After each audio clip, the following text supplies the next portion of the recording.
नमस्कार, आप देख रहे हैं सनराइज ब्रेकिंग न्यूज। आइए देखते हैं सुबह की ताजा खबरें। झारखंड हाई कोर्ट में कोरोना से बचाव को लेकर स्वतः संज्ञान से दर्ज मामले में गुरुवार को सुनवाई हुई। इस दौरान अदालत ने राज्य सरकार की ओर से दुर्गा पूजा, छठ सहित अन्य त्योहारों को लेकर जारी गाइडलाइन का सख्ती से पालन कराने को कहा है। अदालत ने कहा है कि लोग बाजारों में बिना मास्क के ही दिखने लगे हैं। लोगों को समझना चाहिए कि अभी कोरोना समाप्त नहीं हुआ है। दूसरे देशों में संक्रमण बड़ी तेजी से बढ़ रहा है, इसलिए राज्य सरकार पूर्व में मास्क और कोरोना को लेकर जारी एसओपी का सख्ती से पालन कराए। अदालत ने कहा कि पूर्व की तरह मास्क नहीं लगाने पर जुर्माना वसूल किया जाए। राज्य सरकार की ओर से अदालत में उपस्थित महाधिवक्ता राजीव रंजन और अधिवक्ता पीयूष चित्रेश ने एफिडेविट के माध्यम से कोर्ट को बताया कि कोरोना की संभावित तीसरी लहर से पहले राज्य के अलग अलग जिलों में 12,000 से ज्यादा ऑक्सीजन सपोर्टेड बेड तैयार किए गए हैं। इसके साथ ही 5,000 से ज्यादा वैसे बेड तैयार किए गए हैं जिन पर बच्चों का इलाज किया जा सके, जबकि 28 दिन से कम उम्र के बच्चों के लिए भी 500 से अधिक बेड तैयार किए गए हैं। इस मामले में अगली सुनवाई 2 सप्ताह बाद होगी।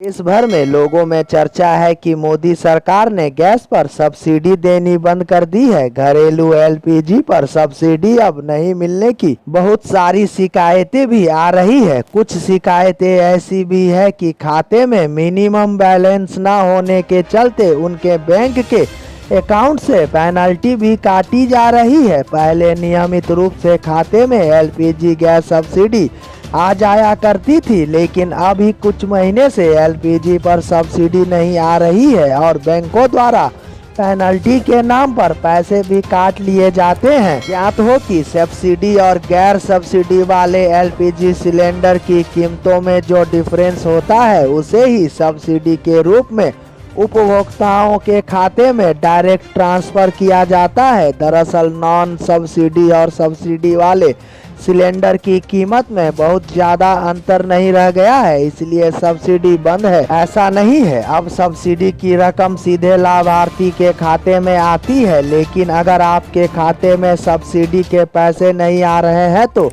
एलपीजी गैस प्रोवाइडर कंपनियों की वेबसाइट पर आप इसकी शिकायत कर सकते हैं या फिर आप टोल फ्री नंबर 1800-2333-555 पर कॉल करके कंप्लेन दर्ज करा सकते हैं। इसके अलावे खाते में कोई भी लेन देन न होने के कारण उसे डीएक्टिव कर दिया गया है, जिस कारण से आपको आपके एलपीजी गैस सिलेंडर की सब्सिडी नहीं मिल पा रही है।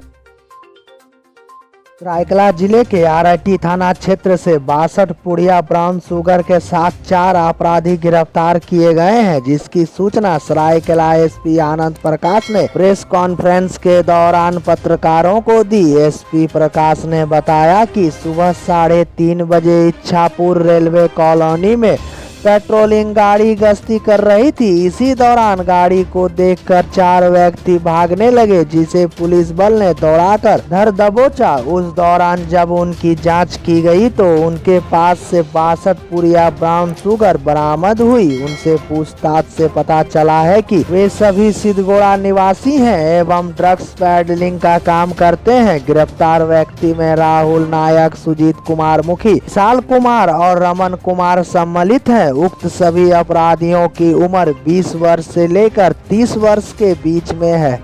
सभी को गिरफ्तार करके न्यायिक हिरासत में भेज दिया गया एवं पुलिस द्वारा छानबीन शुरू कर दी गई है।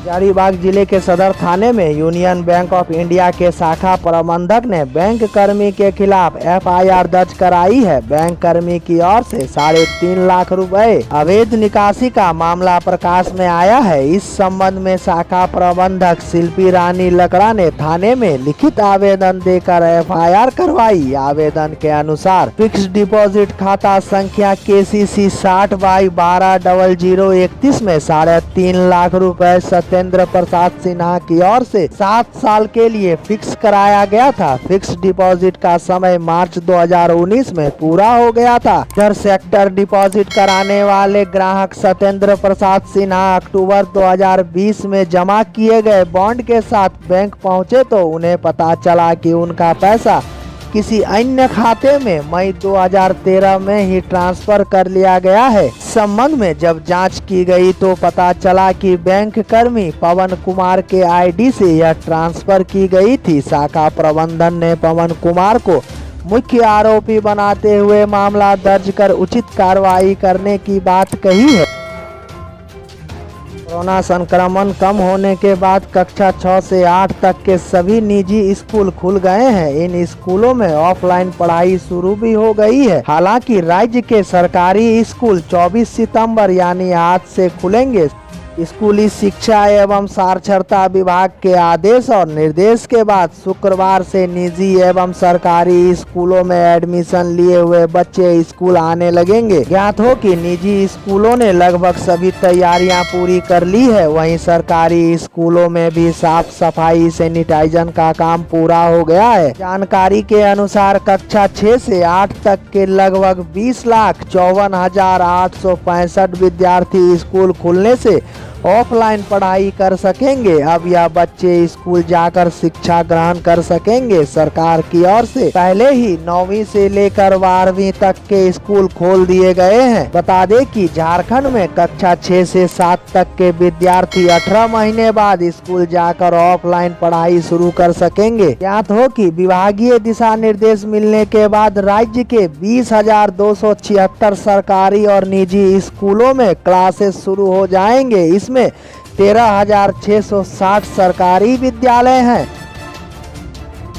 झारखंड लोक सेवा आयोग ने सिविल सर्विस प्रीलिम्स परीक्षा की प्रोविजनल आंसर की जारी कर दी है। परीक्षा में सभी उम्मीदवार फौरन आधिकारिक वेबसाइट पर विजिट करके एग्जाम आंसर की डाउनलोड कर सकते हैं। आयोग ने उम्मीदवारों को आंसर की पर आपत्तियां दर्ज करने का मौका भी दिया है। प्रोविजनल आंसर की पर आपत्ति दर्ज करने की लास्ट डेट 28 सितंबर 2021 है। उम्मीदवार फौरन आधिकारिक वेबसाइट jpsc.gov.in पर जाएं और आंसर की डाउनलोड करें। ज्ञात हो कि प्रीलिम्स परीक्षा 19 सितंबर को पेन और पेपर मोड में ऑफलाइन आयोजित की गई थी। परीक्षा राज्य में कोविड-19 प्रोटोकॉल का सख्ती से पालन करते हुए आयोजित की गई थी। इसी संबंध में आपत्तियां केवल आधिकारिक ईमेल के माध्यम से ऑनलाइन दर्ज की जा सकती है। आयोग किसी भी अन्य माध्यम से उम्मीदवारों द्वारा उठाई गई आपत्तियों को स्वीकार नहीं करेगा। सभी आपत्तियों पर विचार के बाद फाइनल आंसर की बाद में जारी की जाएगी। आतंकवाद निरोधक दस्ता ने बीते दिन झारखंड के 7 जिलों में जिसमें रांची, धनबाद, पलामू, रामगढ़, चतरा, हजारीबाग और बोकारो में सुजीत सिन्हा तथा अमन साहू गिरोह से संबंधित कुल 16 स्थानों पर छापेमारी की थी। इस संबंध में आईजी अभियान सह पुलिस प्रवक्ता एवी होमकर ने बताया कि इन स्थानों पर छापामारी से पुलिस को विभिन्न प्रकार के संदिग्ध दस्तावेज और सामग्रियों की प्राप्ति हुई है। छापेमारी के दौरान एटीएस टीम को जमीन की खरीद फरोख्त से संबंधित इकरारनामा, निबंधन, विक्रय पत्र, बैंक खातों से संबंधित दस्तावेज, समीर कुमार बागची उर्फ कुल्लू बंगाली के द्वारा संदिग्ध दस्तावेजों के आधार पर प्राप्त किया गया पासपोर्ट, कुल्लू बंगाली के द्वारा संदिग्ध दस्तावेजों के आधार पर नागालैंड से गलत ढंग से प्राप्त किए गए हथियार का लाइसेंस, पिस्टल, 155 गोली, समीर कुमार बागची की पत्नी आरती बागची के पास से 116 गोली, ज्वेलरी, खरीद से संबंधित दस्तावेज, संदिग्ध मोबाइल फोन, खाली खोखा बरामद किए गए हैं, जिनका विश्लेषण अनुसंधान के उद्देश्य से किया जा रहा है। अनुसंधान के बाद इनके खिलाफ विधि सम्मत कार्रवाई की जाएगी।